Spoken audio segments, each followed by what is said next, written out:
Welcome to my YouTube channel. तो आज के वीडियो में बात करेंगे कि आखिर आप अपने होने वाले सीबीएसई क्लास 9 2024 के एनुअल एग्जाम्स में आप मोर देन 90% मार्क्स आखिर मैथ्स में कैसे इजीली स्कोर कर पाओ।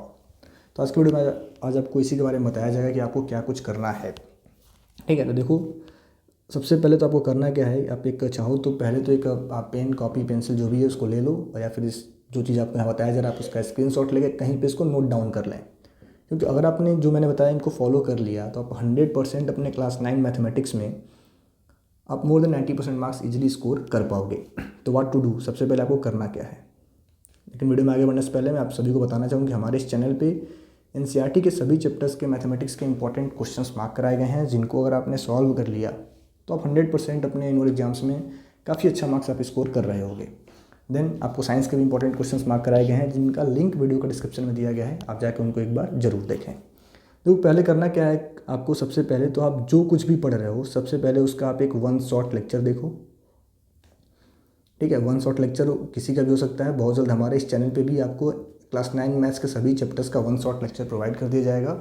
तो आप सबसे पहले करना क्या है कि आप मैथ्स में जो भी चैप्टर आप पढ़ना स्टार्ट कर रहे हो उसका एक वन शॉट लेक्चर देखो, काफ़ी डिटेल में देखो। पढ़ना कैसे, सिर्फ हमें देखना नहीं है, जो कुछ भी टीचर आपको उसमें पढ़ा रहा है उसको आपको नोट डाउन करते हुए पढ़ना है ताकि आपको याद रहे, समझ में आए। देन आपको करना क्या है, सबसे दूसरा काम, एनसीईआरटी के सभी क्वेश्चंस को आपको सॉल्व करना है। एनसीईआरटी आपके लिए मस्ट है, इसको हमें करना ही करना है। अगर आप वाकई में सीरियस हो, आप चाहते हो कि आपका क्लास 9 के मैथ्स में अच्छा मार्क्स आए, तो आपको एनसीईआरटी को बहुत अच्छे से सॉल्व करना पड़ेगा। देन थर्ड स्टेप पे आपको करना है पीवाईक्यूज़। क्लास 9 मैथ्स के सभी चैप्टर्स के प्रीवियस ईयर क्वेश्चन जो आपके प्रीवियस ईयर एग्जाम्स में आ रखे हैं उनको आपको सॉल्व करना है। ठीक है, अगर आपको पीवाईक्यू नहीं मिलेगा तो हमें कमेंट करके बताएं, वो भी आपको प्रोवाइड किया जाएगा। देन फोर्थ नंबर पे आपको करना है इंपॉर्टेंट क्वेश्चंस, जो एनसीईआरटी के अलावा जो एक्स्ट्रा इंपॉर्टेंट क्वेश्चंस होते हैं उन्हें हमें सॉल्व करना है। हमारे इस चैनल पे आपको कल के डेट से इंपॉर्टेंट क्वेश्चंस भी सभी चैप्टर्स के प्रोवाइड कर दिए जाएंगे जो एनसीईआरटी के अलावा हैं, जिन्हें हमें एनसीईआरटी क्वेश्चंस के अलावा प्रैक्टिस करना है। ठीक है, देन एग्जाम से एक दिन पहले आपको कोई भी एक मैथमेटिक्स का सैम्पल पेपर सॉल्व कर लेना है। हमारे इस चैनल पे आपको सैम्पल पेपर एनुअल एग्जाम्स के सभी सब्जेक्ट्स के मिलते रहेंगे। तो अगर आप ये इतना काम कर लेते हो तो आपको क्लास 9 के मैथ्स में मोर देन 90% मार्क्स स्कोर करने से कोई भी नहीं रोक सकता है।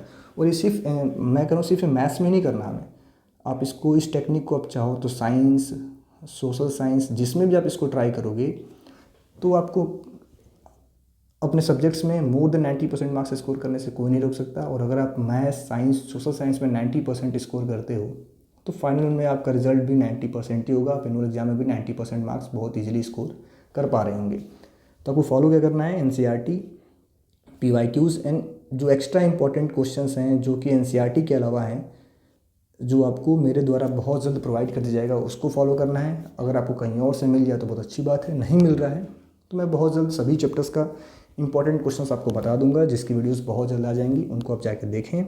उनको अगर आप प्रैक्टिस कर लेते हो तो आप 100% 90% मार्क्स मैथ्स में इजीली स्कोर कर पा रहे होगे। लेकिन पहले one shot lecture and NCERT, then उसके बाद से ये। ठीक है, देन सेकंड स्टेप में आपको क्या करना है कि आपको डेली, देखो आप कुछ भी कर लो, अगर आप डेली मैथ्स का प्रैक्टिस नहीं कर रहे हो तो आप मैथ्स में अच्छा मार्क्स स्कोर नहीं कर पाओगे। तो आपको मैथ्स का डेली प्रैक्टिस करना है, वो भी minimum 45 minutes to 1 hour. 1 hour daily आप प्रैक्टिस कर रहे हो, क्योंकि देखो मैथ्स क्या है, मैथ्स कैलकुलेशन का खेल है। और अगर आप प्रैक्टिस नहीं करोगे तो आपको आपके एग्जाम्स में आपका कैलकुलेशन मिस्टेक बहुत ज़्यादा होगा। तो इसको आप एक ही तरीके से अवॉइड कर सकते हो कि आप डेली मैथ्स का कम से कम 45 मिनट्स टू 1 आवर प्रैक्टिस करो। पहले आप एनसीईआरटी के क्वेश्चंस प्रैक्टिस करो। अगर आप एनसीईआरटी में आपका 100% कमांड हो जाता है, देन आप जो भी आपको इंपॉर्टेंट क्वेश्चन अलग से मिल रहा है उनको आप प्रैक्टिस करो। ठीक है, थर्ड नंबर में आपको बताना चाहूँगा कि आप जब भी एनसीईआरटी की बुक आप पढ़ने जा रहे हो, चाहे आप कोई भी चैप्टर पढ़ रहे हो, तो उस चैप्टर में जो भी क्वेश्चन आपको लग रहा है कि उस पर आपको फुली कॉन्फिडेंस है, तो उनको आप अच्छे से कर लो। जिस भी क्वेश्चन है, मानो कि आपने क्वेश्चन नंबर 3 पढ़ा है, एक एग्जाम्पल हम लेते हैं, और क्वेश्चन नंबर 3 लगा कि मुझे थोड़ा डाउट है, थोड़ा समझ में नहीं आ रहा है, तो उस पर आप छोटा सा सर्कल ज़रूर बना लो। क्योंकि इससे फ़ायदा क्या होगा कि जब आप रिविज़न करने आओगे तो आपको उन सभी क्वेश्चंस को रिवाइज करने की ज़रूरत नहीं है जो आपको अच्छे से आते हैं। आपको सिर्फ रिवीजन उन्हीं को करना है जिनको आपने सर्कल मार्क कर रखा है। ठीक है, ताकि जब फाइनल एग्जाम का टाइम आएगा तो आपका रिवीजन में समय बचेगा। जिन भी क्वेश्चंस में आप फंस रहे हो उनको जरूर सर्कल कर लें। ठीक है, जब भी आप एनसीईआरटी की बुक पढ़ें तो ये कुछ टेक्निक है, अगर आप इनको फॉलो करते हो तो आप 100% अपने क्लास 9 एनसीईआरटी में more than 90% marks easily score कर पाओगे। Thank you. बाकी आपको अगर हमसे कोई अदर वीडियो चाहिए तो आप हमें ज़रूर कमेंट करके बताएं। अभी हमारे चैनल पे आपको मैथ्स एंड साइंस के इंपॉर्टेंट क्वेश्चंस बताए जा रहे हैं। बहुत जल्द मैं सोशल साइंस के भी सभी इंपॉर्टेंट क्वेश्चन आप सभी को मार्क करा दूंगा। Thank you.